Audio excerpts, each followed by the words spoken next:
Animal Crossing. I fell in love with the game and the whole entire franchise the first day I ever played one of them. I remember 7 to 8 years ago, my mom had 3 DS games sitting on the table, and she promised that at the end of the day, she would give me and each of my brothers one of those 3 games. Me and my brothers curiously went over to the table and checked the 3 games. The games were actually outside of their boxes because my mom said that she got it from a friend that had a son that probably no longer played the console, or he was playing it but had a bunch of games to spare. But yeah, they were used and they weren't in the original boxes. They were just laying there. We looked at one of them and we saw that it said Pokemon, and at that time I was a big Pokemon fan, so I was like, okay, this one's definitely for me. My mom has to know I'm a Pokemon fan. Low key, she didn't know. And the other 2 games were weird.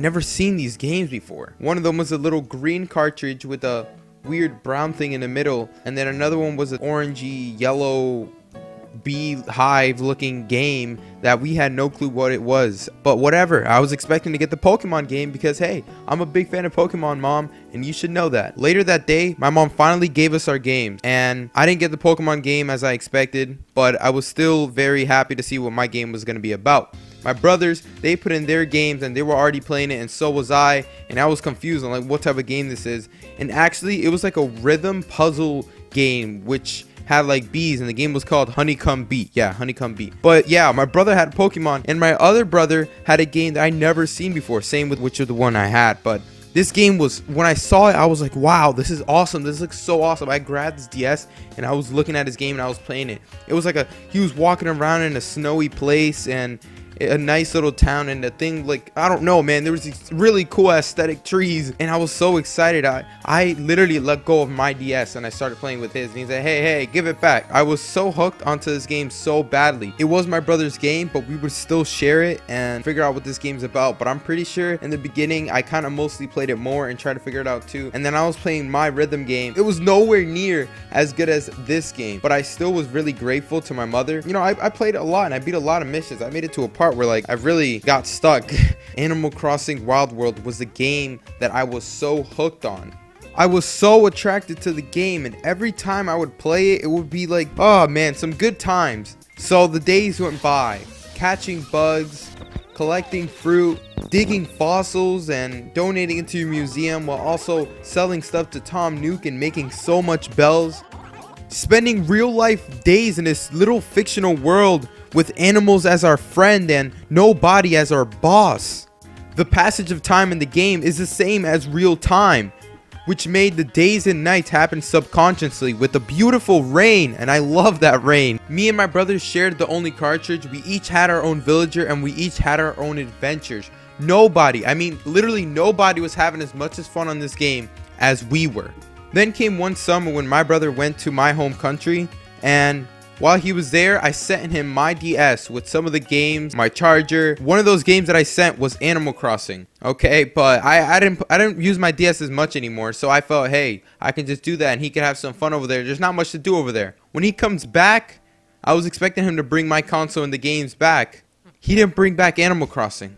He didn't bring it. And that period of time of not having Animal Crossing with me made my love for the game grow even stronger. The want to play the game grew so strong that I would look everywhere for it, couldn't find it. I wanted to rebuy the game from GameStop. I didn't do that though. Eventually I figured out that hey, I could just play on my phone and an emulator, and that's what I did for some time. Here and then there's parts of my life where I would just do that. I would play Animal Crossing Wild World on a DS emulator on my phone and, you know, just have a good time with the game. But then out of nowhere came out Animal Crossing New Leaf for 3DS consoles.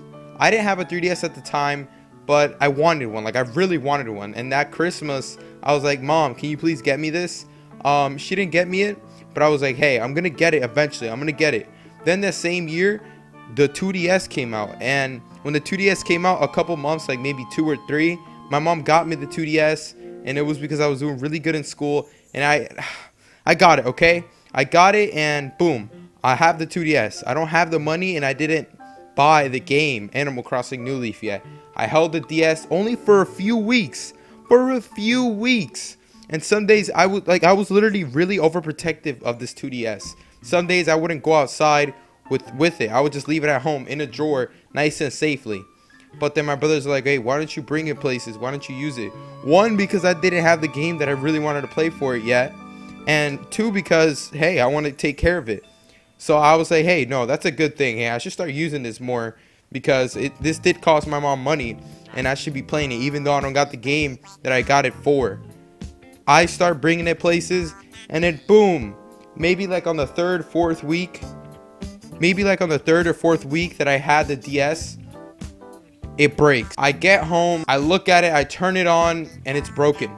And I assume, how could it have broken? Well, maybe a few days before when I brought it this place, and then a basketball dribbled on top of my book bag. It was in my book bag. I put it in my book bag, no protection or anything. I put the book bag on the floor. We went to play basketball, and a few times I did remember seeing the basketball dribble on the book bag. So maybe that's how it broke. Most likely that's how it broke. Both screens cracked. I looked at Nintendo. They couldn't fix it unless they charged like $65, which was kind of like how much I paid for it. So I didn't do that either. I was pissed. I was really pissed, and I was really mad. Like my heart really stopped, and I was panicking, okay? But that's that. A few months later, maybe like a year or so, I buy a new Nintendo 3DS XL, and I get the game, and I start playing Animal Crossing New Leaf. But actually, it wasn't, like I still play it till today, but it isn't my favorite game. Animal Crossing Wild World is my favorite game, and I think the reason for these games to be so good and for you to remember only good things about them, it's really nostalgia. And the first game that you played with is obviously going to be your favorite. So that's how basically it works. Animal Crossing Wild World is my favorite because it was my first game, and getting used to it and figuring it out, and for the first time experiencing Animal Crossing made me love it and made it my favorite game. So I can't experience the same kind of love for the game as I did before. Even though I was having my fun with Animal Crossing New Leaf after getting it like what, 4 or 5 years after it finally came out. No one to play with till today. I'm trying to get it for like my friends so that they can play it, but hey. 2017, out of nowhere, Pocket Camp. Wow, where did this come from? Well, actually, I was hoping and I was waiting for this for a long time. I've been listening to it for like a year now. They said, oh, an Animal Crossing game is going to come up for mobile. Nintendo has announced it. They have announced it for like 2 years or 1 year prior. And it was like, they said it was going to come out in a few more months, and then they postponed it again, and then finally it came out. Oh, yes, I've been waiting for this. Kind of like Happy Home Designer. What? What? Yo. Oh, wow. Yo. This is going to be fun. We're collecting fruits. Wow, this game looks really good, yo. It's like New Leaf, but more smooth, clear. That's good. This is its own Animal Crossing. Wow. Wow, fully fledged. I'm really excited for this game. It's crazy. I wonder if they're gonna charge for it. If they are, then not as much as people are gonna play it. I know a lot of people won't buy it to play it, but if it isn't, then a lot of people are gonna play it. But you know how Nintendo is, and yeah, awesome. This has been Eric Reacts. Got it from Australia because that's where it came out first. They launched it there, and then they did a worldwide launch a month later. So I was already playing it and getting experienced on the game before anyone else was. But that's beside the point here. This game was going to be an Animal Crossing experience for everyone. Everyone on their mobile devices, because today everyone's carrying a phone. Everyone has a mobile device. It's just like Pokemon Go. Everyone hopped on it so quickly. So everyone was going to hop on Animal Crossing hella fast once they saw that on the App Store or the Google Play Store. So boom, just as I predicted, millions upon millions of people were playing Animal Crossing Pocket Camp. And millions of those people were new to the franchise and new to the games. They didn't know what's going on. They just, they looked at the aesthetic of the game, and it's beautiful. The game is beautiful. The chill vibes you get from this game is honestly one of the greatest things you'll ever get from any game possible. The aesthetics are beautiful. They're cute animals, and we're in this cute environment, and we're collecting fruits and catching fish for them. Like, what is this, People were new to it. You people are missing out on a lot, okay? Because Pocket Camp is only like a demo to an actual experience of an Animal Crossing game.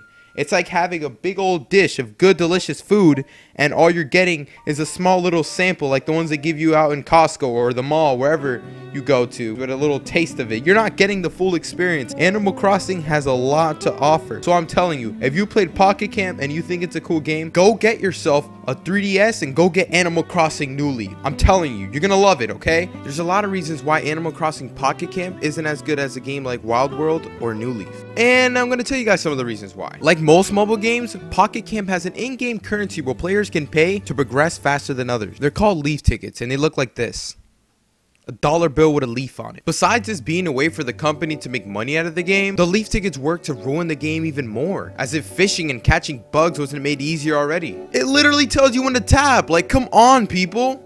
But that's not the worst part. When people use leaf tickets on trees so that the fruit can grow faster, the genuine real-time feeling in the other games where you'd have to wait the next day for the fruit to grow, that feeling is gone. It's not there anymore. Same goes when you speed up the building of a furniture or the construction of an amenity. Like, wait the few hours. Like, come on. In the game, you can add friends so that you can visit their campsite and look for inspiration if you need it. You can go through their market box where they list fish, bugs, fruits, shells, etc. so that you can buy them. And lastly, you can go up to them and hey, you can give them kudos. You just clap at them. You just clap. Like, come on. When I first played the game, seeing that to progress and level up in the game, you have to become friends with the animals and you got to bring up your level and get all these hearts.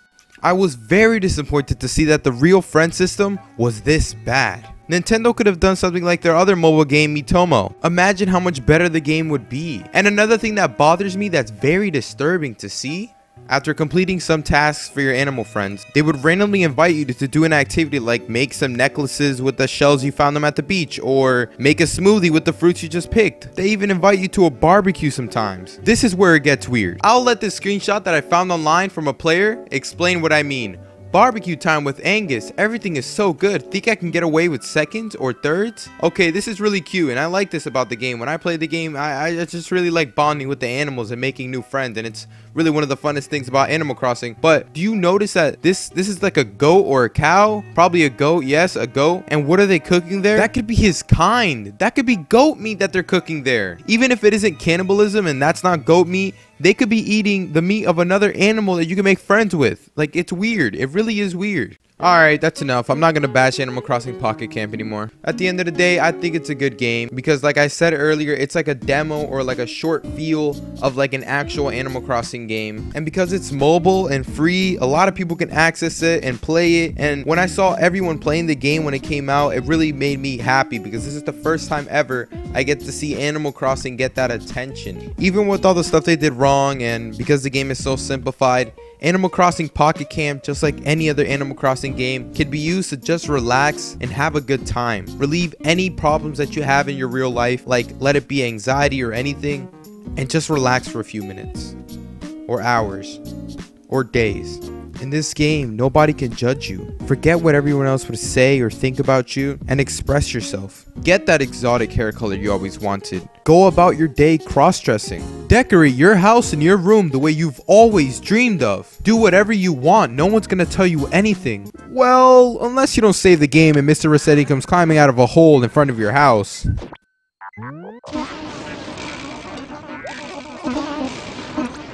So, just a reminder to you guys to always save your game. But yeah, Animal Crossing is a game that we all can play and enjoy. And if you're a hater and you think the game is boring, that's perfectly fine, as long as you understand why the game exists and what this game had to offer for us all these years.